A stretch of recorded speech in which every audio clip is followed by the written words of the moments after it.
الرحمن الرحيم. السلام عليكم ورحمة الله تعالى وبركاته. الحمد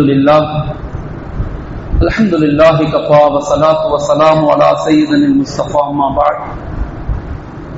وقد قال الله تعالى في القرآن العظيم: أعوذ بالله من الشيطان الرجيم. بسم الله الرحمن الرحيم. إن الله لا يغير ما بقوم حتى يغيروا ما بأنفسهم. صدق الله العليم. وقال رسول الله صلى الله عليه وسلم: إنما الأعمال بالنيات وإنما لكل امرئ ما نوى. புகழ் அனைத்தும் ஏக இறைவன் அல்லாஹ் ஒருவனுக்கே உரித்தாகட்டும். அவனுடைய அன்பும் சாந்தியும் சமாதானமும் உலகத்தில் உள்ள அனைத்து மக்களின் மீது உண்டாகட்டுமாக. ஆமீன். மஷாலா, நம்ம தினந்தோறும் ஒவ்வொரு ஜுசுவினுடைய சாராம்சம் என்ன, அதனுடைய தீம், அதனுடைய கோர் தீம் என்ன அப்படிங்கிறத படிச்சுட்டே வரும். குர்ஆன் என்பது நமக்கு கொடுக்கப்பட்ட மிகப்பெரிய முஅஜிஸா. ஒரு சமுதாயம் வீழ்ச்சியை நோக்கி நகருது, ஒரு சமுதாயம் பலகீனம் அடையுது அப்படின்னு சொன்னா 3 காரணங்களை பார்க்க சொல்றாங்க இமாம். எந்த சமுதாயத்துல இந்த 3 காரணங்கள் நிகழுதோ அந்த சமுதாயம், அந்த ஊர், அந்த மக்கள், அந்த சொசைட்டி ஒருபோதும் வளர்ச்சியின் பாதையில போகாது என்பதாக இப்னு கல்தூம் ரஹ்மத்துல்லாஹி அலைஹி முகத்திமா, இந்த இன்ட்ரோடக்ஷன் அப்படிங்கிற புத்தகத்துல 1370 இந்த கருத்தை எழுதுறாங்க. அவங்க எவ்வளவு பெரிய ஆய்வாளர்னு சொன்னா, மாஷா அல்லாஹ், உலகத்துல உள்ள சமூகவியல், சோசியாலஜி, ஹிஸ்டரி, எக்கானமி, வில்லேஜ், அப்புறம் டவுன்ஷிப், இது மாதிரி உலகத்துல உள்ள எல்லாத்த பத்தியுமே ஆய்வு செய்து எழுதிய ஒரு புத்தகம் தான் முகத்திமா. உலகத்தில் உள்ள எல்லாத்த பத்தியும் ஆய்வு செய்து அதற்கு தீர்வாக மாஷா அல்லாஹ் ஒரு ஊரை எப்படி பலப்படுத்தணும், ஒரு சமுதாயத்தை எப்படி வலுப்படுத்தணும், பொருளாதாரம்னா என்ன, அரசியல்னா என்ன, சமூகவியல்னா என்ன, அப்படிங்கிறத பத்தி ரொம்ப ஆழமாக கிதாபா எழுதியவங்க தான் இப்னு கல்தூம் ரஹ்மத்துல்லாஹி அலைஹி. அவங்க சொல்றாங்க, ஒரு சமுதாயம் வீழ்ச்சியை நோக்கி நகருதுன்னா 3 காரணங்களை பாருங்க. ஒன்று, எந்த சமுதாயம் அந்த சமுதாயத்துக்கு கொடுக்கப்பட்ட வேத மொழியை விட்டு அவங்க தூரமாகறாங்களோ. இப்ப நமக்கு கொடுக்கப்பட்டது குர்ஆன். இந்த குர்ஆனை நம்ம நம்பணும், படிக்கணும், விளங்கணும், ஆய்வு செய்யணும், வாழ்க்கையில அமல் செய்யணும், மக்கள்கிட்ட கொண்டு போய் சேர்க்கணும். எப்ப இந்த நிலையில நாம இல்லையோ, குர்ஆனை நம்ம சுமக்கல, குர்ஆனை விளங்கல, குர்ஆனை படிக்கல அப்படின்னா இந்த சமூகம் நிச்சயமாக வீழ்ச்சியை நோக்கி நகருதுன்னு அர்த்தம். 2வதாக சொன்னாரு, எந்த சமுதாயத்தினுடைய கலாச்சாரங்களை பின்பற்றுவதில் பலகீனமாக இருக்காங்களோ, நமக்குன்னு சில கலாச்சாரம் இருக்கு, மக்கள்கிட்ட அன்பாக பேசணும், ஏழைகளுக்கு உதவி செய்யணும், தொழுகை நம்முடைய கலாச்சாரம், பெரிய ஆடைகள் நம்முடைய கலாச்சாரம், பெரிய நிகாப் நம்முடைய, இதான் நம்முடைய கலாச்சாரங்களை பின்பற்றுவதில் நம்ம பலகீனம் அடைஞ்சிட்டாலும் சமுதாயம் பலகீனம் அடையுதுன்னு சொல்றாங்க. 3வது அடையாளங்கள். எந்த சமுதாயம் அந்த சமுதாயத்துக்கு கொடுக்கப்பட்ட அடையாளங்களை எடுத்துக்கொள்வதில் வெட்கப்படுகிறார்களோ அவர்கள் மிக மோசமான நிலைக்கு தள்ளப்படுவாங்க. கலீல் அஹ்மத் ஸிக்கி ரஹ்மத்துல்லாஹி அலைஹி நம்முடைய உஸ்தாத், அவங்க ஒரு தடவை பாடத்துல எங்கள்கிட்ட சொன்னாங்க, அஸ்லாக்குடைய பாடம். இந்த பாடத்துல சொன்னாங்க, எதையோ ஜமாத் போயிட்டு வந்தாங்க, அவங்க வெளிநாடுகளுக்கு ஜமாத் போயிட்டு வந்தாங்க. வந்துட்டு சொன்ன வார்த்தை எனக்கு நல்ல ஞாபகம் இருக்கு. இப்படிதான் பாடத்துல உட்கார்ந்து இருந்தோம். இப்ப சொன்னாங்க, மனிதர்கள் இன்னைக்கு எவ்வளவு மோசமா மாறிட்டாங்கன்னா, ஏர்போர்ட்டுக்கு போனா அங்க உடுத்தக்கூடிய ஆடைகளை நம்மளால பார்க்க முடியல. அவ்வளவு கன்றாவியா, அசிங்கமா, ஆபாசமா இல்ல, அசிங்கமாக இருக்குது. ஆணும் பெண்களும் அவ்வளவு அசிங்கமான ஆடைகளை உடுத்துறாங்க. ஆனா அவர்கள் வெட்கமே பட மாட்டேங்கிறாங்க. உள் உறுப்புகள் வெளியே தெரியுது, அசிங்கங்களா இருக்குது, உள்ள போடுற இன்னர் வெளியே தெரியுது. ஆனா அதை பத்தி யாருமே கவலைப்படல, அதை ஃபீலே பண்ணல, அதை அசிங்கமா ஃபீல் பண்ணல. ஆனா நாம பெரிய ஆடை போடுவதற்கு வெட்கப்படுறோம். நீளமான ஜிப்பா, உடலை மறைக்கிற மாதிரி உடைகள், இதை போடுறதுக்கு வெட்கப்படுறோம். அசிங்கத்தை போடுறதுக்கு மனிதர்கள் வெட்கப்படல. காலங்கள் அவ்வளவு மோசமா மாறிடுச்சுன்னு சொல்றாங்க. உண்மை அது. அப்ப அதனால நமக்கு கொடுக்கப்பட்ட அடையாளங்கள், நமக்கு கொடுக்கப்பட்ட கலாச்சாரங்கள், நமக்கு கொடுக்கப்பட்ட வேதங்கள், நமக்கு கொடுக்கப்பட்ட நபியினுடைய வாழ்க்கை முறைகளை நாம பின்பற்றாம யார் பின்பற்றுவா? யாரும் பின்பற்ற முடியாது. சூரத்துன் நிசா, மாஷா அல்லாஹ், இன்னைக்கு நேற்று இரவு ஓதிய மிக முக்கியமான ஒரு சூரா, 4வது சூரா. கிட்டத்தட்ட இதுல 176 வசனங்கள் இருக்கு, 24 ருக்கூக்கள் இருக்கு. மாஷா அல்லாஹ் 176 வசனங்கள், 24 ருக்கூக்கள். இந்த சூரா உஹது யுத்தத்துக்கு பிறகு வந்த மிக முக்கியமான ஒரு சூரா. உஹது யுத்தத்துல முஸ்லிம்களுக்கு ஒரு விதமான பலகீனம் ஏற்பட்டுச்சு. 70க்கும் மேற்பட்ட சஹாபாக்கள் ஷஹீதாக்கப்பட்டாங்க. அந்த யுத்தத்துல 70 பேர் ஷஹீதாக்கப்பட்டுட்டாங்க. அந்த சூராவுக்கு பிறகு இறங்கிய மிக முக்கியமான ஒரு சூரா தான் இந்த சூரத்துல் நிசா அப்படிங்கிற ஒரு சூரா. இந்த சூராவினுடைய இறக்கத்துக்கு காரணம் என்ன, இந்த சூரா ஏன் இறங்குனுச்சு அப்படிங்கிறது மிக முக்கியமான ஒரு விஷயம். அதாவது ஔஸ் இப்னு சாமித் ரலியல்லாஹு அன்ஹு அவர்கள் ஒரு மிக முக்கியமான ஒரு சஹாபி. அந்த சஹாபி உஹது யுத்தத்துல கலந்து கொண்டு ஷஹீதாக்கப்பட்டாங்க, இறந்து போனாங்க. அவர் பேரு ஔஸ் இப்னு சாமித்.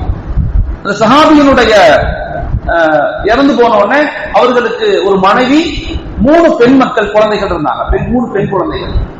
அவர் இறந்து போன உடனே அவங்களுடைய சகோதரர்கள் சபாதா, அர்பஸா அப்படின்னு 2 சகோதரர்கள் அவங்க ஔஸ் இப்னு சாமித்துடைய குடும்பத்துக்கு அவங்க வச்சிருந்த பொருட்கள் எல்லாம் எடுத்துட்டு போயிட்டாங்க.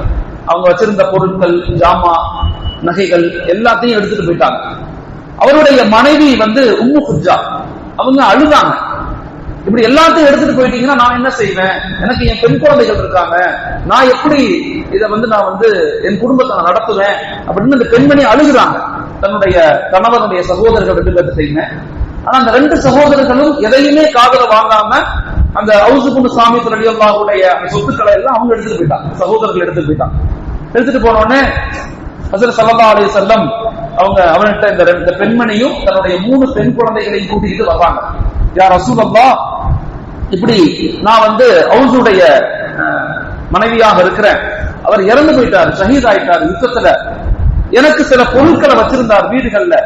இப்ப அவருடைய சகோதரர் என்னைய வீட்டை விட்டு வெளியே அனுப்பி குழந்தைகளையும் வெளியே அனுப்பி, ஐயாவுல் ஜாஹிலியாவுடைய காலத்துல ஆண்களுக்கு மட்டும்தான் சொத்துரிமை இருந்துச்சு, பெண்களுக்கு சொத்துரிமை கிடையாது.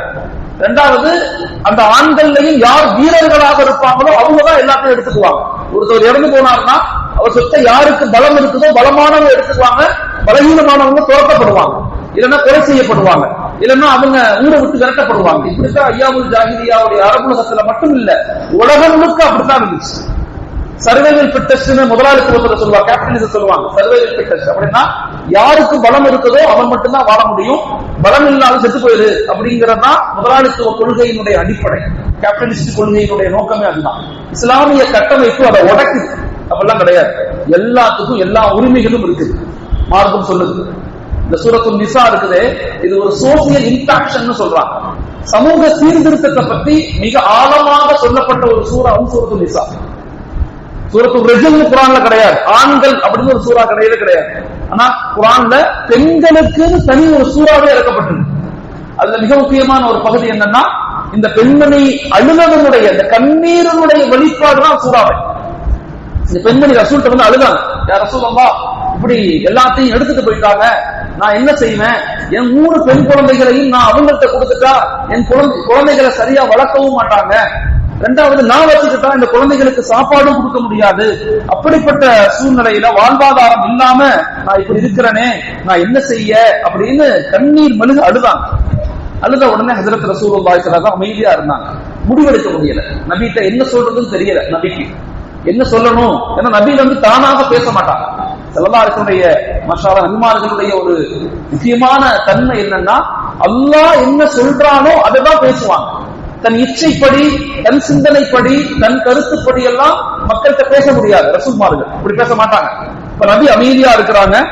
அமைதியா இருந்த உடனே மாஷா அல்லாஹ் அல்லாஹு தஆலா ஆயத்தை இறக்குறான்.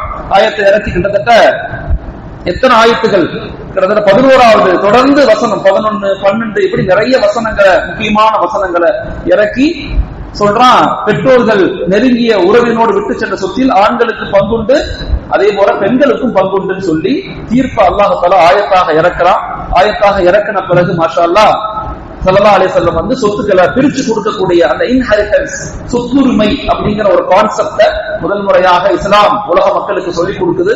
அதுல சொத்தை எப்படி பங்கிடணும், 8ல் 1 பாகம் அந்த பெண்மணிக்கு, 3ல் 2 பாகம் இந்த குழந்தைகளுக்கு, அதுல இருந்து 1 பாகம் அந்த சகோதர சகோதரிகளுக்கு அப்படின்னு அல்லாஹ் தஆலா என்ன செய்யறான், பிரிச்சு கொடுக்கிறான். இந்த சம்பவத்தினுடைய வெளிப்பாடுதான் சூரத்துல் நிசா. சூரத்துல் நிசாவுல 10க்கும் மேற்பட்ட சம்பவங்களை அல்லாஹ் சொல்றான். 10க்கும் மேற்பட்ட சம்பவங்கள். நான் எல்லாத்தையும் நம்மளால சொல்ல முடியாது. தஃசீர்கள்ல ஒரு சில முக்கியமான விஷயங்களை தான் நான் உங்கள்ட்ட எக்ஸ்பிளைன் பண்றேன், சொல்லி தர்றேன். மீதி உள்ளத நீங்க கற்றுக்கொள்ளணும், தேடணும், அதை படிக்கணும். நான் டெய்லி உங்களுக்கு சொல்றேன். குறைந்தது இப்ப நேற்று படித்த சூறாக்கள் சூரத்துல் நிசாவை படிக்கிறோமா, இன்னைக்கு நேரம் இருக்குதா, ஒரு 10 நிமிடங்கள் தனிமையில உட்கார்ந்து ஒரு பக்கத்தை எடுத்து தர்ஜுமாவோட படிங்க. அந்த பக்கத்துல அல்லாஹ் என்ன சொல்றான், என்ன பேசுறான், இப்படி தேடுதல் உங்களுக்கு இருக்கும் போது வாய்ப்புகள் உண்டாகும். நிறைய விஷயங்களை கத்துக்கொள்ளக்கூடிய வாய்ப்புகளை ஏற்படுத்துவான். தேடுதல் தான் ஒரு மனிதனுக்கு ஆப்பர்ச்சுனிட்டி, ஹிதாயத்தை கொடுக்கும். தேடணும், நம்ம போய் ஒன்ன முயற்சி செய்யணும். இப்ப உதாரணத்துக்கு நீங்க ஞாயிற்றுக்கிழமை எல்லாரும் தொழுகை முடிச்சுட்டு உட்கார்ந்து ஒரு சில கருத்துக்களை கேட்கறதுக்காக உட்கார்ந்து இருக்கிறீங்க. இதான் தேடுதல். இந்த தேடுதலுடைய வெளிப்பாடு என்னன்னா, சொல்லக்கூடிய வார்த்தைகள் அல்லாஹ்வை பற்றி, ரசூலை பற்றி, குர்ஆனை பற்றி பேசும்போது உங்க மனதுக்குள்ள போய் உங்க வாழ்க்கையினுடைய ஒரு மாற்றத்திற்கு இந்த தேடுதல் ஒரு காரணமாக மாறும்.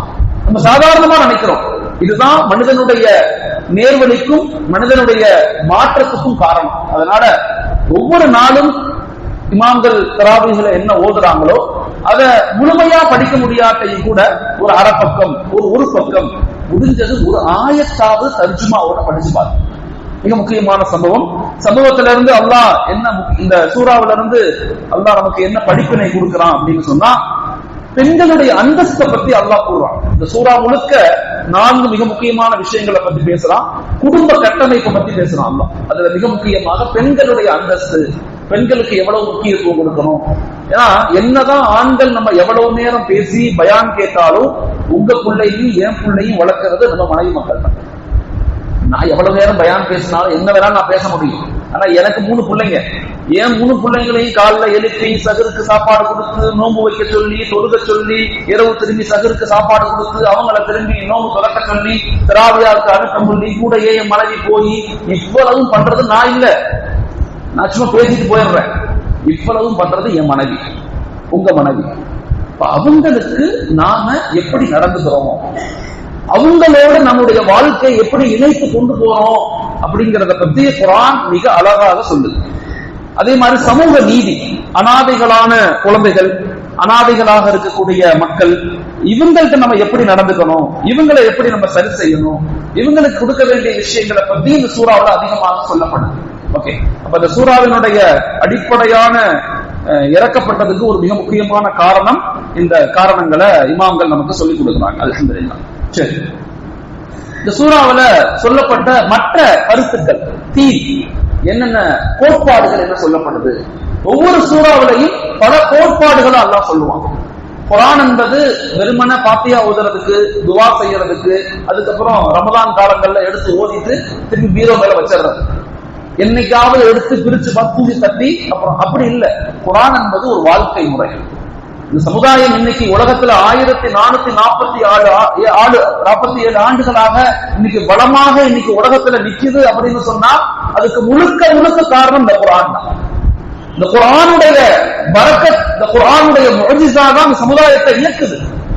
அப்ப இந்த குர்ஆனை எந்த அளவுக்கு நம்ம புரிஞ்சுக்கிட்டோம், எந்த அளவுக்கு நம்ம விளங்கிக்கிட்டோம், எந்த அளவுக்கு வாழ்க்கையில அமல்படுத்துறோம் அப்படிங்கறத தயவு செய்து யோசிச்சு பாருங்க. இதை நம்ம பயானாக ஃபீல் பண்ணாருங்க, இது உங்க வாழ்க்கையினுடைய ஒரு மாற்றமாக இருக்கும். சில வார்த்தைகள் ஒரு மனிதனை வெல்லும், சில வார்த்தைகள் சில மனிதனை கொல்லும், தமிழ் சொல்லும். அதனால சொல்லக்கூடிய வார்த்தைகள்ல உங்க உள்ளத்துக்குள்ள கேளுங்க, கல்புகள்ல கேளுங்க. அல்லாமா ரூமி ரஹ்மத்துல்லாஹ் சொல்லுவாங்க, தில் சே பாத் கர். நீங்க மக்களுக்கு விழிப்புணர்வு கொடுத்தா தில் சே பாத் கர், உள்ளத்திலிருந்து பேசுங்க. தில் சே தேக் கர், உள்ளத்திலிருந்து பாருங்க, உள்ளத்திலிருந்து பேசுங்க, இப்படிதான் சொல்லுவாங்க. அதனால நீங்க உள்ளத்துல இதை உள்வாங்கினீங்கன்னா நிச்சயமாக உங்களுக்குள்ள ஒரு சேஞ்ச் வரும். அந்த சேஞ்ச் தான் இது போன்ற வகுப்புகளுடைய அடிப்படை காரணம். அது உங்களுக்குள்ள ஏற்பட்டிருக்குதா அப்படிங்கறத நீங்களே யோசிச்சு பார்த்துருங்க. ஓகே, இந்த சூறா ஒரு 10 மிக முக்கியமான மைய கருத்துக்களை சொல்லுது. மைய கருத்து தீம்னு சொல்லுவாங்க, திமெட்டிக்னு சொல்லுவாங்க. மைய கருத்து, முதலாவது கருத்து என்ன சொல்றதுன்னா, உலகத்துல படைக்கப்பட்ட எல்லாரும் ஒரே ஆன்மாவிலிருந்து படைக்கப்பட்டவங்க. நம்ம எல்லாரும் மனிதர்கள், நம்ம எல்லாரும் மனிதர்கள், ஒரே ஆத்மாவிலிருந்து தான் நம்ம எல்லாரும் உருவாயிருக்கோம். ஹஸரத் ஆதம் அலைஹிஸ்ஸலாத்துக்கு அல்லாஹ் தன் ரூஹை எடுத்து கொடுத்தான். ஃபனஃபக்னா ஃபி ரூஹி, அல்லாஹ் சொல்றான் ஃபனஃபக்னா ஃபி ரூஹி, என்னுடைய ரூஹ்ல இருந்து நான் கொடுத்தேங்கிறான் அல்லாஹ். உலகத்துல உள்ள எல்லாத்தையும் அல்லாஹ் எப்படி படைக்கிறான்னா குன் ஃபயகூனு படைப்பான். குன் அப்படின்னா ஆகும், அது ஆயிரும். ஆனா மனிதனை அல்லாஹ் குன் ஃபயகூனு படைக்கல, ஃபனஃபக்னா ஃபி ரூஹி அப்படிங்கிறான். என்னுடைய ரூஹ்ல இருந்து நான் கொடுத்தேன். அந்த ஆத்மா ஹஜ்ரத் ஆதம் அலைஹிஸ்ஸலாத்துக்குள்ள போனுச்சு. அந்த உயிர் தான் நம்ம அந்த உயிரினுடைய பகுதி தான் நம்ம எல்லாருமே. இதுக்கு பேர் தான் காட் ஸ்பாட் தியரின்னு சொல்றாங்க. சமீபத்திய ஒரு ஆய்வு என்ன சொல்லுதுன்னா, உலகத்துல ஒரு பெரும் ரகசியம் மறைக்கப்பட்டிருக்குது. அந்த ரகசியம் என்னன்னா காட் ஸ்பாட் அப்படின்னு சொல்றாங்க. கடவுளின் துகள் அப்படின்னு சொல்றாங்க. சயின்ஸ் ரீதியா நான் பேசுறேன். கடவுளின் துகள், இது ஒரு பெரிய ஆய்வு இப்ப நடக்குது, உலகம் முழுக்க நடக்குது. கடவுளின் துகள்னா என்னன்னு எங்க உஸ்தாதிட்ட நான் கேட்டேன் படிக்கும் போது, இப்படி ஒரு காட் ஸ்பாட் தியரியை பத்தி மக்கள் சொல்றாங்களே பிசிக்ஸ்ல, இதை பத்தி என்ன மோலானா நினைக்கிறீங்கன்னு கேட்கிறேன் எங்க உஸ்தாதிட்ட. அவங்க சொன்னாங்க, காட் ஸ்பாட் வேற யார், நம்ம தான் காட் ஸ்பாட். நாம தான் கடவுளுடைய துகள்கள், நாம தான் அல்லாஹ்வுடைய படைக்கப்பட்ட கலீஃபாக்கள். அததான் அவன் கடவுள் துகள்னு சொல்றான், காட் ஸ்பாட் தியரின்னு சொல்றான். அதுக்கப்புறம் அதை ஆய்வு செஞ்சு பார்த்தா அது முழுக்க முழுக்க உண்மை. அப்ப முழுக்க முழுக்க மனிதர்கள் அப்படிங்கிறவங்க ஒரு ஆத்மாவிலிருந்து வந்தவங்க. நம்ம எல்லாரும் மனிதர்கள், நமக்கு ஏற்ற இறக்கம் எல்லாம் பார்க்க கூடாது. இவங்க உயர்ந்தவர்கள், இவங்க தாழ்ந்தவங்க. இப்ப உதாரணத்துக்கு இந்த ஒரு கை கொடுத்துட்டே இருப்பாரு ஒரு ஹாஜியார், யாருங்க இருந்தாரு, இங்க இருப்பாரு, எப்ப கை கொடுத்துட்டே இருப்பாரு. அவரும் நானும் ஒண்ணுதான். இந்த பின்னாடி உட்கார்ந்து இருக்காருல்ல, நானும் அவரும் ஒண்ணுதான். அவரை விட நான் உயர்ந்தவரும் அல்ல, என்னை விட அவர் தாழ்ந்தவரும் அல்ல. முதல்ல அதை புரிஞ்சுக்கணும். நான் அவரோட உயர்ந்தவரும் கிடையாது, என்னை விட அவர் தாழ்ந்தவரும் கிடையாது. எனக்கு கொடுக்கப்பட்ட அறிவை வைத்து நான் ஒரு வேலை செய்யறேன், அவருக்கு என்ன அல்லாஹ் கொடுத்திருக்கானோ அதை அவர் செய்வார், அவ்வளவுதான்.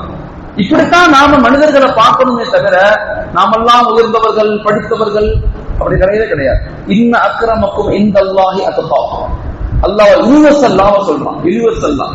இன்ன அக்ரமக்கும் இந்தல்லாஹி அத்காக்கும், உங்கள ஆக சிறந்தவர்கள் யார்?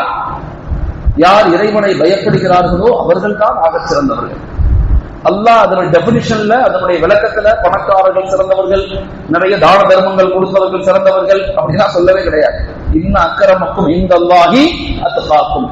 தகுதிகள் வேணா வித்தியாசப்படலாம், அதுவும் அறிவின் காரணமாக, இல்மின் காரணமாக தகுதிகள் வித்தியாசப்படலாம். ஆனா யாரும் யாருக்கும் குறைந்தவர்களும் அல்ல, யாரும் யாருக்கும் உயர்ந்தவர்களும் அல்ல. அப்ப எல்லாரும் மனிதர்கள், ஒரு ஆத்மாவிலிருந்து வெளிவந்த மனிதர்கள் அப்படிங்கிற உணர்வுகளை நீங்க எல்லாரும் மதிக்கணும். ஒரு மனிதனை, இன்னொரு மனிதனை மதிக்க பழகுங்க அப்படிங்கிறத இந்த வசனம் நமக்கு சொல்லி காட்டுது. இந்த பகுதி அந்த சூரத்துல் நிசாவுடைய மிக முக்கியமான மூல கருத்து. இரண்டாவது கருத்து என்னன்னா, அனாதைகளின் மீது கவனமாக இருங்க. இரண்டாவது மூல கருத்து என்னன்னா, அனாதைகள். ஏன்னா உஹது யுத்தத்துக்கு பிறகு 70 சஹாபாக்கள் ஷஹீதாக்கப்பட்டுருவாங்க. ஷஹீதாக்கப்பட்ட அந்த குழந்தைகளுடைய சொத்துக்கள் சில நேரங்கள் அபகரிக்கப்பட்டுச்சு. அந்த குழந்தைகளுடைய சொத்துக்கள் கொடுக்கப்படாம அபகரிக்கப்பட்டுச்சு. அவங்களுக்கு வேற வேண்டிய சொத்துக்களை குடும்பத்தார்கள் பங்கு பிரிச்சு கொண்டாங்க. இப்படி எல்லாம் நடந்துச்சு. அல்லாஹ் இதை வன்மையாக கண்டிக்கிறான். அனாதைகளுடைய சொத்துக்கள்ல கை வைக்கிறவங்க வயிற்றுல நரக நெருப்பு விழும்னு சொன்னாங்க. அனாதைகள் மீது ஒருபோதும் கை வைக்க கூடாது. அது ரொம்ப கேர்ஃபுல்லா இருக்கணும். உலகத்துல இருக்கக்கூடிய வேதங்கள்ல, உலகத்துல இருக்கக்கூடிய மதங்கள், கோட்பாடுகள்ல இப்படி அனாதைகளை பத்தி, கஷ்டப்படுறவங்களை பத்தி, கடினமான மக்களை பத்தி சொல்லக்கூடிய வேதம் குர்ஆன் மட்டும்தான். மற்ற வேதங்களையும் படிச்சுட்டு நான் உங்களுக்கு சொல்றேன். மற்ற விஷயம் எல்லா வேதங்களையுடைய சாராம்சத்தை படிக்கக்கூடிய வாய்ப்பு அல்லாஹ் கொடுத்தான். அப்படி படிக்கும் போது இப்படிப்பட்ட ஒரு தன்மையுள்ள அடிப்படையான வேதம் குர்ஆன் மட்டும்தான். அனாதைகள் நியாயமாக நடந்துக்கணும், சொத்துக்களை புடுங்க கூடாது, அவங்கள்ட்ட இருந்து எந்த நிலையிலும் நியாயமற்ற நடந்துக்க கூடாது, அவங்கள ஒதுக்க கூடாது, அவங்கள அடித்து விரட்டக்கூடாது, அவங்க ஏதாவது கேட்கும் போது நம்ம கொடுக்கணும், உதவி செய்யணும் அப்படிங்கிறத இந்த சூரா மைய கருத்தாக பேசுது. மூன்றாவதாக இந்த சூரா மைய கருத்தாக பேசுறது என்னன்னா, திருமண சட்டங்கள், பெண்களுடைய உரிமைகள் பத்தி பேசுது. திருமண சட்டங்கள் மற்றும் பெண்களுடைய உரிமைகள். திருமண சட்டங்கள்ல நிக்காஹ் முடிக்கிறது, ஒரு ஆண் எத்தனை நிக்காஹ் முடிக்கலாம், எப்ப முடிக்கலாம், எந்த நிலையில முடிக்கலாம் அப்படிங்கிறது முக்கியமானது. இந்த காலத்துல அப்படி செய்ய முடியுமானா தேவையில்லாத வேலை, மாட்டிப்போம். அல்லாமா கலீல் அஹ்மது சஹாரன்பூரி ரஹ்மத்துல்லாஹி அலைஹி அவங்க சொன்னதாக என்னுடைய உஸ்தாத் சொன்னாங்க. காலங்கள் எப்படி ஆகுது அப்படின்னு சொன்னா, கியாமத்துடைய நெருக்கத்துல இந்த இரண்டாம் கல்யாணத்துக்கு முன்னெல்லாம் போகாதீங்க அப்படிங்கறத சொல்றாங்க. ரொம்ப ரேர், ரொம்ப கஷ்டங்கிறாங்க. செய்ய வேணாம்னு சொல்லல, சட்டம் இருக்குது, செஞ்சு கொள்ளலாம். ஆனா நிகழ்வு என்ன, உலகத்தினுடைய நடைமுறை சிக்கல் என்ன அப்படிங்கிற சொல்லிட்டு சொன்னாங்க. அதுல ரொம்ப கேர்ஃபுல்லா இருங்க, எடுக்கக்கூடிய பெண்களுடைய தன்மைகளை பாருங்க, அதை ரொம்ப கேர்ஃபுல்லா கையாள பழகி கொள்ளுங்க. இல்லைன்னா ஆசைகளின் மூலமாகவோ இச்சைகளின் மூலமாகவோ நீங்க நிக்காஹ் முடிச்சீங்கன்னா அதுல இருந்து ஏற்படக்கூடிய பாதிப்புகள், கஷ்டங்கள், துன்பங்கள், மன அழுத்தங்கள் உங்களை சீக்கிரமே மௌத்தாக்கிடும் சொல்றாங்க. ரொம்ப கேர்ஃபுல்லா இருக்கணும். அதனால அந்த பெண்களுடைய உரிமைகளை பத்தி பேசப்படுது. அதே மாதிரி தடை செய்யப்பட்ட உறவுகள், யார் நிக்காஹ் முடிக்கணும், யாருக்கு நிக்காஹ் முடிக்க கூடாது, யாரா நிக்காஹ் முடித்துக் கொள்ளணும் அப்படிங்கிற ஒரு தெளிவையும் சூரத்துல் நிசா நமக்கு ரொம்ப அழகாக சொல்லிக் கொடுக்குது. இந்த பாடத்தை ஒவ்வொரு பெண்களும் படிக்கணும். பெண்களும் இந்த பயான்கள் கேட்டுக்கிட்டு இருப்பாங்க.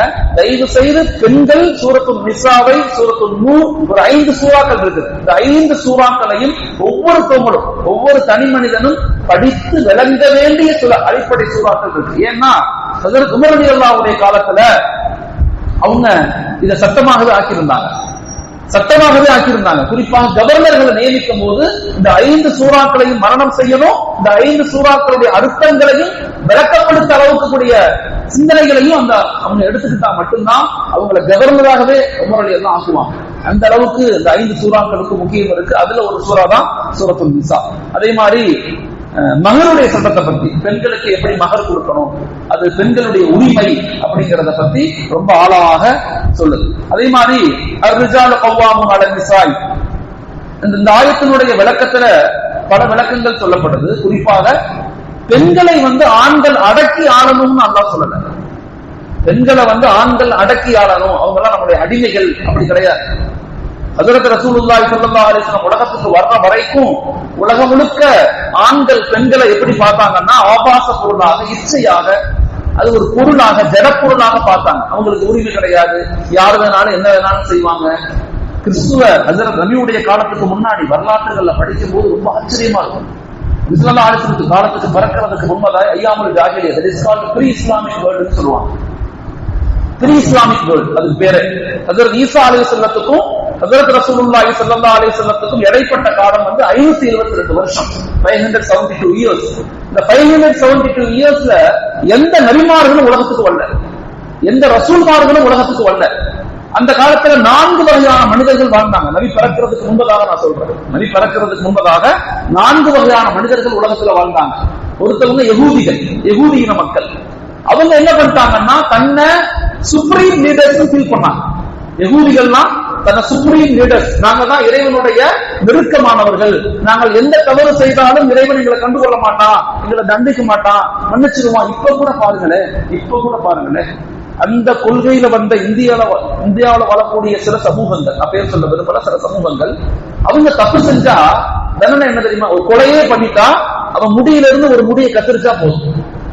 அவன் கொலை பண்ணிட்டா அவனுக்கு தண்டனை என்னன்னா, அதை முடியிலிருந்து பின்முடி அவன் சடை போடுவாங்க, சடையிலிருந்து ஒரு முடியை கட் பண்ணா போதும். ஒரு ஏழைக்கு ஒரு சாப்பா கொஞ்சம் அரிசி கொடுத்தா போதும், நீ கொலையிலிருந்து வெளியே வந்துட்டேன்னு அர்த்தம். இதுதான் அவங்களுக்கு சட்டம். இதே சட்டம் தான் யூதர்களுக்கும் இருந்துச்சு. இது அந்த காலத்துல எப்படின்னா சுப்ரீம், நாங்கெல்லாம் உயர் ஜாதி மக்கள்னு உணர்வுல இருந்தாங்க. 2வது வகை மக்கள் இருந்தாங்க, அவங்க ரோமர்கள். ரோமானிய பேரரசு மிக முக்கியமான பேரரசா இருந்துச்சு. அந்த ரோமானியர்கள்ல அரசர்களாக இருந்து அவங்க பல தெய்வங்களை, சிலைகளை வணங்கக்கூடியவங்களாக இருந்தாங்க. அப்படி ஒரு கூட்டம் இருந்துச்சு. 3வது பாரசீகர்கள், ஈரான்ல இருக்கக்கூடிய மக்கள். பாரசீகம் நெருப்பு வணங்கிகள், அவங்க நெருப்பை கும்பிடக்கூடியவங்களாக, நெருப்பை வணங்கக்கூடியவங்களாக இருந்தாங்க. அப்படிப்பட்ட ஒரு கூட்டம் இருந்துச்சு. 4வது ஒரு கூட்டம் இருந்துச்சு, அவங்க பேகன்ஸ் ஒரு கூட்டம் இருந்தாங்க. அவங்க தான் இப்போதைக்கு இலுமினாட்டின்னு சொல்றாங்க. அந்த பேகன்ஸ் தான் யாருன்னு சொன்னா, ஆண்களையும் பெண்களையும் உறவு கொள்ள வச்சு அதுல இருந்து என்ன செய்வாங்கன்னு சொன்னா, இறைவனை காணுவோம் அப்படின்னு ஒரு கொள்கையை கொண்டு வந்தாங்க. அந்த பேகன்ஸ் தான் என்ன பண்ணாங்கன்னா, யூதர்கள் மூலமாக உள்ள நசராக்களை, கிறிஸ்துவ மதத்தை உருவாக்கி அந்த மதத்துல ஹஜ்ரத் ஈசா அலைஹிஸ்ஸலாம், அதை பத்தியும் சூரத்துல் நிசால சொல்லுது. சூரத்துல் நிசா, ஹஜ்ரத் ஈசா அலைஹிஸ்ஸலாம் அவர் நபிதான், அவர் கொல்லப்படவும் இல்லை, அவர் எதுவும் செய்யப்படவும் இல்லை, நான் அவரை உயர்த்தி விட்டேன் அப்படிங்கிற மிக முக்கியமான சம்பவத்தையும் சூரத்துல் நிசா நமக்கு விளங்கப்படுத்துது. இந்த 5 வகையான மனிதர்கள் இருந்தாங்க. இதுல நபி ஸல்லல்லாஹு அலைஹி முன்னாடி இந்த யூதர்கள், இந்த நசாராக்கள் என்ன பண்ணாங்கன்னா, ஆய்வுகள் சொல்லுது கிட்டத்தட்ட 2 லட்சத்திலிருந்து 6 லட்சம் பெண்களை கொலை செஞ்சிருக்கிறாங்க. 2 லட்சம் பெண்கள்ல 6 லட்சம் பெண்களை தண்ணீர அமுக்கியே கொலை செஞ்சிருக்கிறாங்க. ஏன்னா அவங்க எல்லாம் சூனியக்காரர்கள், அவங்க எல்லாம் பெண்கள் எல்லாம் சூனியக்காரர்கள் அப்படின்னு ஒரு பெரும் குற்றச்சாட்டை வச்சு நீங்க ஆய்வு எடுத்து படுத்து பாத்தீங்கன்னா அசந்து போயிருவீங்க. இஸ்லாம் வர்றதுக்கு முன்னாடி இந்த உலகம் அழிவினுடைய விளிம்புக்கு போயிடுச்சு.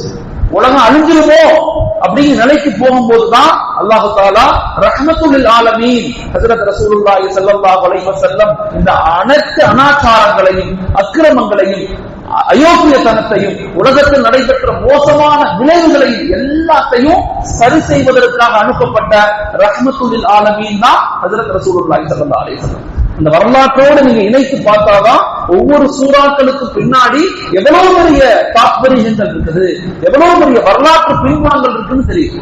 உலகத்திலேயே பெண்களுக்கு உரிமை இருக்குது, வாழ்வதற்கு உரிமை இருக்குது, சொத்துக்கு உரிமை இருக்குது, நிக்காஹுக்கு உரிமை இருக்குது, வேலை வாய்ப்புகளுக்கு உரிமை இருக்குது, எல்லாத்தையும் இஸ்லாம் மிக ஆழமாக சொல்லுது. சூரத்துன் நிசா அதை பத்தி பல விஷயங்களை பத்தி சொல்லுது. இது 3வது மிக முக்கியமான ஒரு கருத்தியல். 4வது கருத்தியல் மாஷா அல்லாஹ் வாரிசுரிமை சட்டங்களை பத்தி ரொம்ப அற்புதமா சொல்லுது. வாரிசுரிமை, இன்ஹெரிட்டன்ஸ், சொத்துரிமை எப்படி பிரிக்கப்படணும், யாராருக்கு என்னென்ன பகுதிகள் கொடுக்கணும், பெண்களுக்கு எத்தனை பகுதி, குழந்தைகளுக்கு எத்தனை பகுதி, அத்தா அம்மா, ஒரு ஆண் ஒரு கல்யாணம் முடிச்சிருக்காரு, 2 குழந்தை இருக்குது, அவர் இறந்து போயிட்டாரு, அவரே சம்பாதிச்ச சொத்தா இருந்தா எப்படி பிரிச்சு கொடுக்கணும், அக்காவில இருந்து பங்கு வந்திருந்தா எப்படி பிரிச்சு கொடுக்கணும், இப்படி எல்லாத்துக்கும் சட்டங்கள் இருக்கு. இன்ஹெரிட்டன்ஸ் படிக்கிறது பரவல் கட்டாயம்னு சொல்றாங்க. கியாமத்துடைய ஒரு அறிகுறி என்னன்னா சொத்துரிமை சட்டங்கள் மனிதர்களுக்கு தெரியாம போகும். அது கியாமத்துடைய அறிகுறின்னு இமாம்கள் சொல்றாங்க. அதனால சொத்துரிமையை பற்றி இங்க பேச முடியாது. தயவு செய்து உங்க ஊர்கள்ல நல்ல மூத்த உலமாக்கள், நல்ல ஆளுங்கள் இருக்கிறாங்க, அவங்கள வச்சு நீங்க ஒரு செமினார் நடத்தலாம்.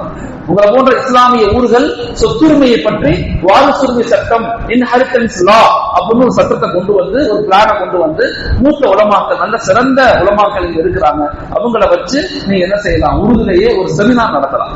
இதுதான் சமூகத்துக்கு இன்னைக்கு தேவை.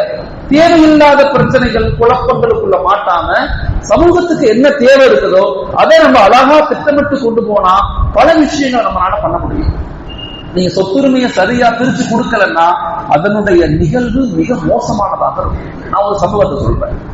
ஒரு 7-8 மாசத்துக்கு முன்னாடி எனக்கு ஒரு பெண்மணி கால் பண்ணாங்க, ராமநாதபுரத்துல இருந்து. அந்த அம்மா கால் பண்ணி, மௌலானா உங்க பயான்கள் நாங்க நிறைய கேட்கிறோம், ஆனா எனக்கு ஒரு சந்தேகம் அந்த அம்மா கேட்டுச்சு. என்னன்னு கேட்டேன். நீங்க ஒரு மனிதனுடைய தவற்றின் விளைவுகள் அப்படிங்கிற ஒரு கருத்துல நீங்க பேசுறதை நான் பார்த்தேன், கேட்டேன். எனக்கு ஒரு பயம் இருக்குது, நான் உங்கள்கிட்ட கேட்கலாமா? கேளுங்க. எனக்கு அந்த அம்மா சொன்னிச்சு, வயதான அம்மா, அந்த அம்மா வயசு 60 வயசு இருக்கும். அந்த அம்மா கேட்டுச்சு, எனக்கு 3 குழந்தைகள் இருக்கிறாங்க, 2 பெண் குழந்தைகள், ஒரு பையன். மூத்த பெண்ணுக்கு கல்யாணம் ஆயிருச்சு, 14 வருஷம் ஆயிருச்சு, குழந்தை இல்லை. ரொம்ப கடினமா, வாழ்க்கையே ரொம்ப கஷ்டமா இருக்கு. மோலனா சொத்து, அவ்வளவு சொத்து இருக்கு ராமநாதபுரத்துல, அவ்வளவு பெரிய சொத்து இருக்கு, வீட்டுல நிறைய கார் இருக்கு, பெரிய பங்களா இருக்கு, எல்லாமே இருக்குது. ஆனா வாழ்க்கையில நிம்மதி இல்லை. அந்த மாதிரி சொன்ன வார்த்தை நான் பள்ளிவாசல் சொல்றேன், அந்த மாதிரி பேசுனது அப்படின்னு நான் உங்கள்கிட்ட சொல்றேன். 2வது பெண் குழந்தை போனோம்னா அந்த பெண்ணுக்கு கல்யாணம் ஆயிடுச்சு. ஆனா 5 வருஷமாச்சு, குழந்தை இல்லை. இப்ப அந்த பெண்ணுக்கு மார்பக புற்றுநோய் வந்ததாக டாக்டர் சொல்றாங்க. ஸ்டேஜ் லெவல் கம்மியா தான் இருக்குது, ஆனா புற்றுநோய் வந்துருச்சு சொல்லிட்டு அழுகுது. அந்த அம்மா என்கிட்ட அழுகுச்சு. 3வது அந்த அம்மா சொன்னிச்சு, எனக்கு ஒரு பையன், கடைசி பையன், அந்த பையனுக்கும் கிட்டத்தட்ட 28-29 வயசு ஆயிருச்சுன்னா நிக்காஹ் நடக்கல. பொண்ணு எத்தனை பொண்ணு பார்த்தாலும் அமைய மாட்டேங்குது. அது வாழ்க்கையே வெறுத்து போயிருக்கிறான். இந்த வாழ்க்கையே அவ்வளவு கடினமாக இருக்குது அந்த அம்மா சொல்லிச்சு. இப்ப நான் சொன்னேன், சொத்துக்கள்லாம் எப்படி வந்துச்சுன்னா அல்லாஹ்வா கேட்க வச்சா. நான் அப்படி கேட்டேன், சொத்துக்கள்லாம் எப்படி வந்துச்சு, எப்படி நீங்க வாழ்றீங்க, வியாபாரங்கள் என்ன செய்றீங்க? அந்த மாதிரி சொல்லிச்சு, ஆமா மௌனா ஒரு பெரிய ஒரு தப்பு நடந்ததாக நான் ஃபீல் பண்றேன் நீங்க கேட்டதுல இருந்து. எங்க மாமனார், என்னுடைய மாமனார் பெரிய சொத்து வச்சிருந்தாரு, பெரிய நிலமுறங்கள் வச்சிருந்தாரு. என் மாமனாருக்கு ஒரே பையன், 4 பெண் குழந்தைகள். என் மாமனார் என்ன பண்ணிட்டாங்க, சொத்தை பிரிக்கும் போது எல்லா சொத்தையும் அவனுடைய மகனுக்கு, என் வீட்டுக்காருக்கு எழுதி கொடுத்துட்டார், என் ஹஸ்பண்டுக்கு எழுதி கொடுத்துட்டார். என்னுடைய நாத்தனாக்கள், அதாவது என் கணவரோட பிறந்த அக்கா தங்கச்சிகள் 4 பேருக்குமே சொத்தை பிரிச்சு கொடுக்கல. எல்லா சொத்தையும் கணவருக்கு எழுதி கொடுத்துட்டார். இப்ப என் 4 நாத்தனாக்களும் என்னுடைய கணவரோட தங்கைகள், அக்காக்கள் கஷ்டப்படுறாங்க, ஊர்ல தான் இருக்கிறாங்க, ஆனா கஷ்டப்படுறாங்க அப்படின்னு சொன்னிச்சு. நான் சொன்னேன், சொத்துரிமையில சரியான முறையில பங்கிடுதல் கொடுக்கலன்னு சொன்னா அதனுடைய விளைவுகள் மோசமானதா இருக்குமா? நீ என்ன செய்யுங்கன்னு சொன்னா உடனே அந்த 4 பேர்த்தையும் கூப்பிடுங்க. உங்களுடைய கணவருடைய 4 அக்கா தங்கச்சிகளையும் கூப்பிடுங்க.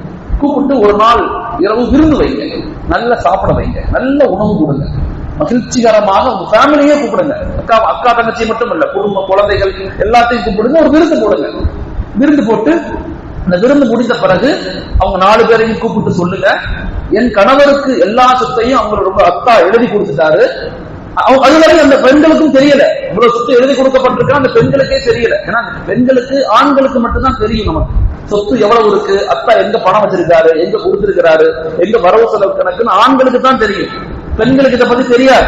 நான் வருத்தப்பட்டு சொல்றேன். சில ஆண்கள் அதை மறைச்சிருவாங்க, அதை மறைப்பாங்க, பெண்களுக்கு சொல்ல மாட்டாங்க. அத்தா நிறைய காசு பணம் வச்சிருப்பாரு, சொத்து வாங்கியிருப்பாரு, அத்தா இறந்து போற நிலை இருக்கும்ல, இறந்து போயிருப்பாரு. இதை பத்தி வீடுகள்ல பேசுறதே கிடையாது ஆண்கள். அந்த பெண்களுக்கு கொடுக்கணுங்கிற அந்த சிந்தனைகள் கூட வர்றதில்லை. எல்லாத்தையும் தானே அனுபவிச்சுட்டு நினைக்கிறோம். அதனுடைய விளைவு மிக மோசமானதாகும். யாருடைய சுமைகளையும் யாரும் சுமக்க முடியாது. என் சுமையை எங்க அத்தா சுமக்க முடியாது, எங்க அத்தா சுமையை நான் சுமக்க மாட்டேன். ஆனா எங்க அத்தாவுடைய நன்மை தீமைகளுடைய விளைவுகள் என்ன தாக்கும். எங்க அத்தாவுடைய நன்மை தீமைகளுடைய விளைவு என்ன தாக்கும். நான் அதுல பாதிக்கப்படுவேன். அல்லாஹ் என்னை கேட்க மாட்டான். எங்க அத்தா பண்ண தப்புக்கு எங்க அத்தா தான் பதில் சொல்லணும், நான் பண்ண தப்புக்கு நான் தான் பதில் சொல்லணும். என் மகன் பதில் சொல்ல அவசியம் இல்லை. ஆனா நான் வாழ்க்கையில ஒரு மனிதனை கஷ்டப்படுத்துறேன், நோய்வினைப்படுத்துறேன், ஏமாத்துறேன், சொத்துக்களை சரியா பிரிச்சு கொடுக்கல, வேணுமுன்னே கடன் வாங்கிட்டு அவனை ஏமாத்தி மூத்தா போயிட்டேன் அப்படின்னா அதனுடைய விளைவுகள் நிச்சயமாக என் குழந்தைகளை மட்டுமல்ல 3 தலைமுறைகளை தாக்கும்னு சொல்றாங்க. எத்தனை தலைமுறை? 3 தலைமுறை. சாதாரணம் இல்ல, 3 தலைமுறை. நல்லா பாதுகாக்கணும்.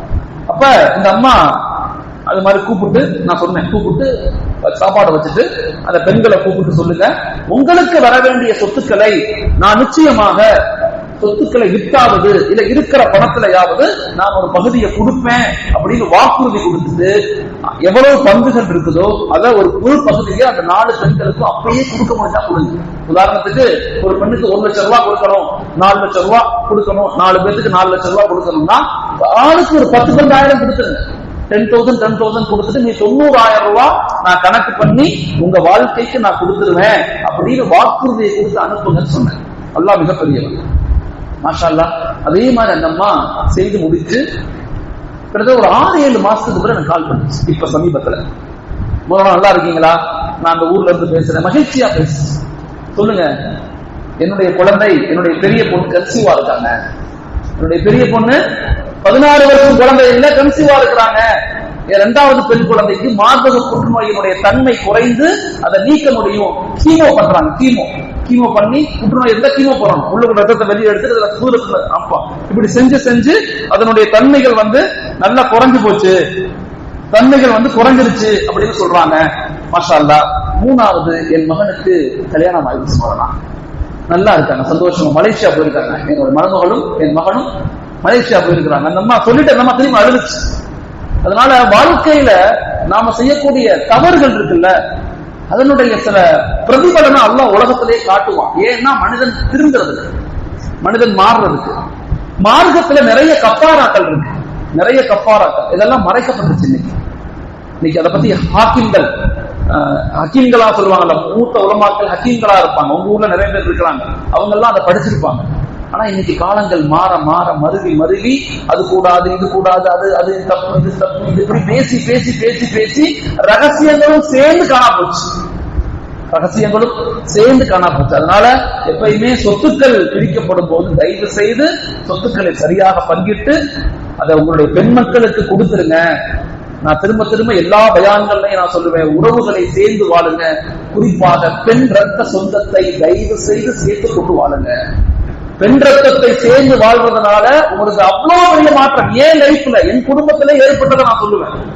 எங்க அம்மா கூட பிறந்தவங்க 16 பேரு, எங்க அம்மாவுக்கு 9 அண்ணன். இந்த காலத்துல அத்தனை முள்ள தானே பெற்றுக்குவாங்க. சேம் இதே மாதிரிதான் அந்த காலத்துல வாழ்ந்த எங்க மாமாக்கள்லாம் பெரும் வசதிகளா இருந்தாங்க. ஆனா அவங்க அத்தா சேர்த்து சொத்தை அந்த தங்கச்சிமார்களுக்கு பிரிச்சு கொடுக்கல, அதான் கல்யாணம் பண்ணி கொடுத்துட்டோம்ல, அவ்வளவுதான் உனக்கு போ அப்படின்னு சொல்லிட்டாங்க. இப்ப அவங்க எப்படி இருக்காங்கன்னு தெரியுமா? அவங்க எல்லாம் இவ்வளவு சொத்து வச்சிருந்தவங்க இன்னைக்கு பசங்க எல்லாம் பிரியாணி கடை வச்சிருக்காங்க. பிரியாணி கடை, பெரிய பெரிய சொத்துக்கள் வச்சிருந்தாங்க. நானே கண்கூடா பார்த்திருக்கிறேன். அவ்வளவு வியாபாரங்கள் செய்வாங்க. எல்லாம் காணா போய் ஒண்ணுமே இல்ல. இன்னைக்கு அவங்க பிள்ளைங்க யாரும் படிக்கவும் இல்ல. நடு ரோடுகள்ல பிரியாணி கடை, ஒரு வண்டி தள்ளி பிரியாணி கடை. ஒரு மாமாவுடைய பையன், நல்லா பாதுகாக்கணும், அவ்வளவு பெரிய வியாபாரம் செஞ்சவர் இன்னைக்கு ஒரு துணி கடையில மாசத்துக்கு வெறும் 7000 சம்பளத்துக்கு வேலை செய்யலாம். அவர் பண்ண தவறு அதனுடைய விளைவுகள் எவ்வளவு மோசமாக குழந்தைகளை பாதிக்குது. அதுதான் உங்களுக்கு சொல்றேன். ஈன்றவன் வினை அவன் ஈன்றவனுக்கு. இந்த ரமலானுடைய மாதங்கள்ல எவ்வளவு முடியுமோ அல்லாஹ்ட்ட தௌபா கேளுங்க, பாவ மன்னிப்பு கேளுங்க. யா அல்லாஹ் மன்னிச்சிருன்னு சொல்லுங்க. அந்த பாவத்திலிருந்து வெளியாயிருங்க. ஒருவேளை மனிதர்களுக்கு தவறு செஞ்சிருந்தா, உங்க உறவுகளுக்கு, அண்ணன், தம்பி, அக்கா, தங்கச்சி, முதலாளி, உள்ள கூட நண்பர்கள், இவங்களுக்கு நீங்க தப்பு செஞ்சிருக்கீங்கன்னா வெட்கமே படாதீங்க. கைய குடிச்சு என்ன மன்னிச்சிருங்க, நான் தெரியாம சொல்லிட்டேன், தெரியாம பேசிட்டேன், தெரியாம நடந்துருச்சு, அல்லாஹ்வுக்காக என்ன மன்னிச்சிருங்க அப்படின்னு சொல்லிருங்க. இல்ல ஏமாத்திருந்தீங்க, காசு வாங்கி குடுக்கல் வாங்கல பிரச்சனை இருக்குதா, எவ்வளவு முடியுமோ 1000 ரூபாய் வாங்கிருக்கீங்க, 10,000 ரூபாய் வாங்கிருக்கீங்க, லட்சம் ரூபாய் வாங்கிருக்கீங்க, கொடுக்கணும்னா ஒரு 100 ரூபாய் கொண்டு போய் கொடுத்துட்டு இதை முதல்ல வச்சுக்கங்க, மீதி காசு நான் திரும்பி எப்படியாவது அடைச்சிடுறேன், அல்லாஹ்வுக்காக என்ன மன்னிச்சு கொடுங்க அப்படின்னு சொல்லி இந்த ரமலான்ல இருந்து விடுபடணும். இந்த ரமலான்ல இந்த பாவங்கள்ல இருந்து நாங்க விடுபட்டணும். திரும்பி வாய்ப்பு கிடைக்காது. போன வருடம் இருந்து எத்தனையோ பேர் இங்க இல்ல, அடுத்த வருடம் எத்தனை பேர் நம்ம இருக்க போறோம் நமக்கு தெரியாது. காலங்கள் போய்கிட்டே இருக்கும், யாருக்கும் காலங்கள் நிற்காது. தயவு செய்து வாய்ப்புகள் கிடைக்கும் போது நாம் நம்மை மாற்றிக்கொள்ள வேண்டும். முடியலன்னா நீயத்தாவது பண்ணுங்க. தயவு செய்து நீயத் பண்ணுங்க. எனக்கு சொல்றதுக்கு வெக்கமா இருக்கு, பேசுறதுக்கு வெக்கமா இருக்கு, முடியல அப்படின்னு ரொம்ப 99% செஞ்சிருங்க. 1% அது முடியவே இல்லை, மனசு அப்படியே பேசுறதுக்கு முடியலன்னா மனதுக்குள்ள நீயத்து வைங்க. யா அல்லாஹ் நான் அவங்களுக்கு தேவையானதை கொடுத்துறேன், நான் அவங்கள்ட்ட பேசிடுறேன், என்ன மன்னிச்சிரு அப்படின்னு நீயத்தை வச்சிருங்க இன்ஷா அல்லாஹ். இது 4வது சட்டம். 5வதாக இந்த சூறாவினுடைய சாராம்சம் என்னன்னா, மிக முக்கியமான ஒரு சாராம்சம் அமானிதங்களை ஒப்படைக்கணும். அமானிதங்கள் ஒப்படைக்கப்படணும். அமானிதங்கள் மறுக்கப்பட்டது. நபியினுடைய காலத்துல ஒரு மனிதனுக்கு கொடுக்கப்பட்ட அமானிதம் மறுக்கப்பட்டதனுடைய விளைவாக சம்பவத்தை அல்லாஹ் இந்த ஆயத்தை அல்லாஹ் இறக்கி வச்சா, எந்த நிலையிலும் நம்ம என்ன செய்யக்கூடாது, அமானிதங்களை பண்ணிடக்கூடாது.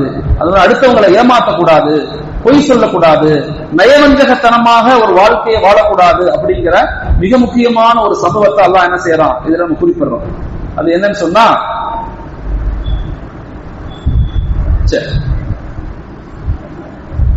நபியுடைய காலத்துல ஒரு சஹாபி இருந்தாரு, நல்ல மனிதர், மாஷா அல்லாஹ். அவர் இந்த ஹதீஸ் அறிவிக்கிறாங்க, இந்த சம்பவத்தை சொல்றாங்க.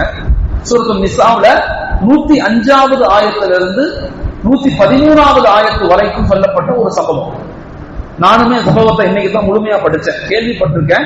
தஃசீர்ல உங்களுக்கு பேசணும், உங்களுக்கு சொல்லணுங்கிறதுக்காக நான் ஆய்வு செய்யும் போது சம்பவம் எனக்கு முழுமையா தெரிஞ்சு ரொம்ப ஆச்சரியமா இருந்த சம்பவம்.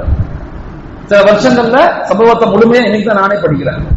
105வது ஆயத்திலிருந்து 113வது ஆயத்து வரைக்கும் அல்லாஹ் சொல்றான், ஒரு நபர் இருந்தார். அவர் பேரு துஅமா இப்னு அபிரக் அப்படின்னு ஒரு மனிதர், முஸ்லீம் தான். ஆனா அவர் நயவஞ்சகமான ஒரு மனிதர். பேரளவுக்கு முஸ்லீமா இருக்கக்கூடியவர், ஆனா ஒரு நயவஞ்சகமான மனிதர். வெளியில முஸ்லீமா நடிப்பார், நபிட்ட போய் அப்படியே சஹாபி மாதிரி தன்னை வெளிப்படுத்துவார். நான் அப்படி செஞ்சேன், இப்படி செஞ்சேன், யார் ரசூலுல்லாஹ் அப்படிலாம் பேசுவார். ஆனா அவர் ஒரு நயவஞ்சகமான தன்மை உள்ள மனிதர். அவர் பேர் துஅமா இப்னு அபிரக். இவர் என்ன செய்யறாருன்னா, கத்தாதா இப்னு நுஅமான் அப்படிங்கிற ஒரு சஹாபி வீட்டுக்குள்ள போறார். தெரியாம போய் அவருடைய கவச உடைய திருடுறார். கவச உடைய எடுத்துக்கிறார். அவர் வீட்டுல இருந்து கவச உடைய திருடிட்டார். திருடி கொண்டு மெதுவா அந்த மாவுக்குள்ளதான் அதை வச்சிருக்காங்க. கவச உடைய, விலை உயர்ந்த கவச உடை. அந்த மாவுல இருந்து அதை எடுக்கும் போது மாவு சிந்திருச்சு.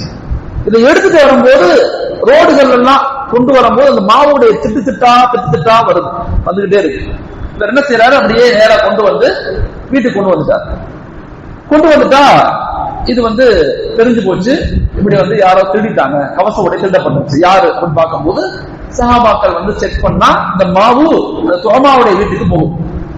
அவர் வீட்டுக்கு போனா துஅமாவை செக் பண்ணா துஅமாட்ட அது இல்ல, அந்த நபர்கிட்ட அந்த ஆர்டர் அந்த கவச உடை இல்ல. இவர் என்ன பண்ணிருக்காரு, இப்படி மாவு சிந்துதுங்கிற தெரிஞ்ச உடனே அங்க ஒரு யூதன் அந்த யூதனுடைய வீட்டுக்கு போய் இதை நீ வச்சுக்க, நான் அப்புறம் வாங்கிக்கிறேன்னு கொடுத்துட்டு வந்துட்டார்.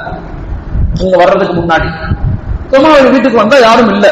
சுமாவோட வீட்டு செக் பண்றாங்க, யாருமே இல்ல. அந்த கவச உடைய எடுக்க முடியல. அப்புறம் பார்த்தா இல்ல நான் எடுக்கல, அது இவன் தான் எடுத்தான்னு யூதன் மேல பழி போட்டார். யாரு? இந்த மனிதர், இந்த முஸ்லிம் மனிதர் வந்து யூதன் மேல பழி போட்டார். யூதன் சொல்றாரு, எனக்கு தெரியவே தெரியாது, எனக்கு என்னன்னே தெரியாது, இவர் தான் வந்து கொண்டு வந்து கொடுத்தாரு, நான் வந்து எனக்கு இதை பத்தி தெரியலையே அப்படிங்கிறார். நபிட்ட போயிருச்சு ஸல்லல்லாஹு அலைஹி வஸல்லம். அந்த மக்கள், அந்த தோமாவுடைய நண்பர்கள்லாம் சேர்ந்து, குடும்பத்தார்கள்லாம் சேர்ந்து நபியுடைய வீட்டுக்கு போறாங்க. நபியுடைய வீட்டுக்கு போய், யா ரசூலல்லாஹ், இது மாதிரி தோமா மேல எல்லாரும் குற்றச்சாட்டு வைக்கிறாங்க, இவர் வந்து முஸ்லீம், இவர் அல்லாஹ்வை நம்பக்கூடியவர், இவர் திருட மாட்டார் அப்படின்னு சொல்லி நபிட்ட பேசுறாங்க. யூதன் தான் திருடிட்டான், இந்த யூதன் தான் திருடிட்டாருன்னு எல்லாரும் சேர்ந்து யூதன் மேல பழி போட்டாங்க. நபியை என்ன செஞ்சுட்டாங்க, டக்குன்னு சாட்சிகள் எல்லாம் யூதனுக்கு எதிராக இருந்ததுனால யூதன் தான் திருடன் அப்படின்னு முடிவு செய்து தண்டனை வழங்கும் முயற்சி செய்தாங்கல்ல, அல்லாஹ் ஆயத்தை இறக்கிட்டான். அல்லாஹ் என்ன செஞ்சுட்டான், யா நபியே அவசரப்படாதீங்க, அவசரப்படாதீங்க, நிச்சயமாக நாம் இந்த வேதத்தை உண்மையை கொண்டே உனக்கு இறக்கி வைத்துள்ளோம், துரோகிகளுக்கு ஆதரவாளராக நீ இருக்க வேண்டாம், துரோகம் செய்யறவங்க ஆதரவாளராக இருக்க வேண்டாம். அந்த ஆயத்து வந்து 103வது ஆயத்துல 105வது ஆயத்துல இருந்து 113வது ஆயத்துக்கு 8 ஆயத்துகள் இதை பத்தி சொல்றான். துரோகம் தான் என்னன்னு நல்லா பேசுறான். துரோகிகளை நம்பாதீங்க, இவங்க எல்லாம் இரவு நேரங்கள்ல உட்கார்ந்து சதி செய்யறாங்க, இவங்க உங்களை வீழ்த்த நினைக்கிறாங்க, நீங்க ஒரு தவறான முடிவை நீங்க மக்கள்கிட்ட சொல்லிட்டீங்கன்னா உங்க மேல ஒரு குற்றச்சாட்டை வச்சு காலம் காலமாக நபின்னு சொல்லக்கூடியவர் தவறான ஒரு நீதியை வாங்கிவிட்டார், இவர் கருத்து முழுக்க முழுக்க பொய்யாகத்தான் இருக்கும்னு சொல்லி உங்களை அப்படியே அமுக்க நினைக்கிறாங்க, சதி செய்யறாங்க. தயவு செய்து சதியில இருந்து உங்களை பாதுகாத்துக் கொள்ளுங்க, அவசரப்படாதீங்க.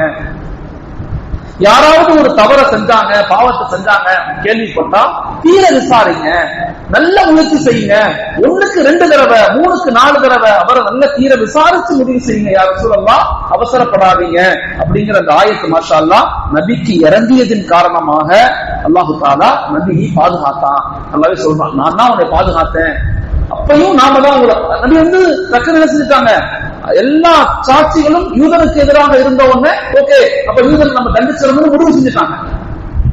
இந்த ஆயத்து, இந்த சூரா நமக்கு இந்த முக்கியமான ஆயத்து நமக்கு 2 படிப்பினையை கொடுக்குது. ஒன்று என்னன்னா, யார் தவறு செய்தாலும் தண்டனை அறிவிக்கணும்.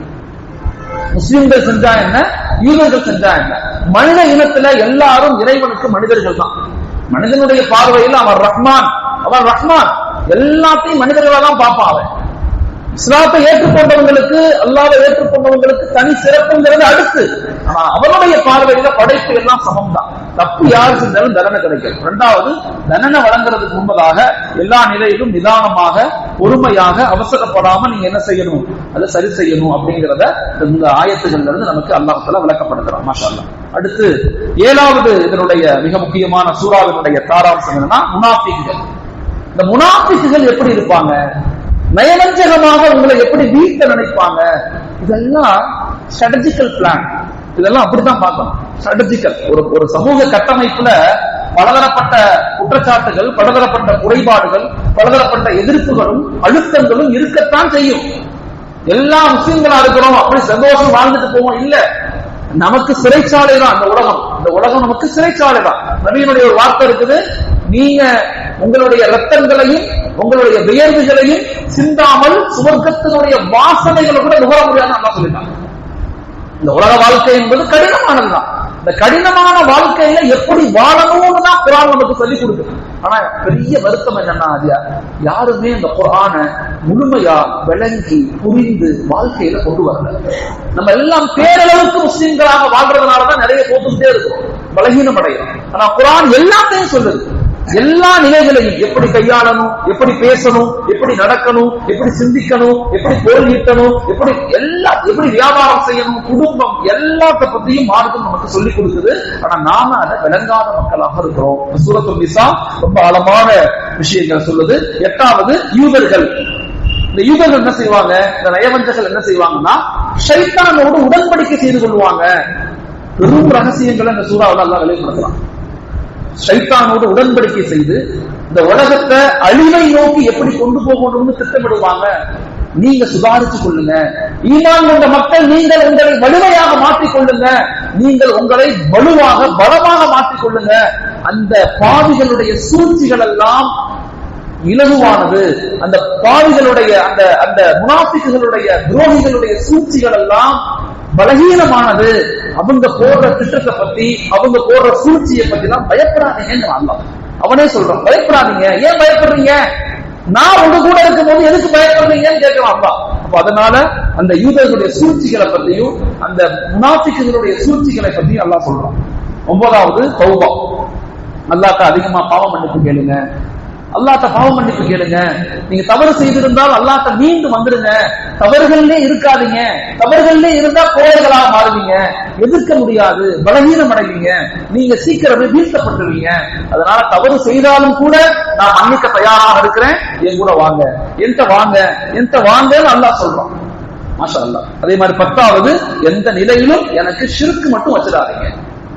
எனக்கு ஷிர்க் வைக்காதீங்க. அதை நான் ஒருபோதும் மன்னிக்க போறதில்லை, நான் மன்னிக்க மாட்டேன். அதனால எனக்கு இணை மட்டும் வைக்காதீங்க அப்படிங்கறத அல்லாஹ் சூறாக்கள் நமக்கு சொல்லிக் கொடுக்கிறான். மாஷா அல்லாஹ். சூரத்துல் நிசா அப்படிங்கிறது மிக முக்கியமான ஒரு சோசியல் டெவலப்மெண்ட், ஒரு சோசியல் கான்செப்ட். கிட்டத்தட்ட சோசியலுடைய சமூக சீர்திருத்தம், சமூகத்தை பாதுகாக்கிறது, சமூக மேம்பாடு, இஸ்லாத்தை எப்படி நிலைநிறுத்தணும் அப்படிங்கிற ஒரு ஆழமான கருத்தியலை விளக்கப்படுத்தக்கூடிய ஒரு அற்புதமான ஒரு மிக முக்கியமான சமூக சோசியல் எம்பவர்மெண்ட்டுக்கு உண்டான ஒரு சூறா தான் சூரத்துல் நிசா.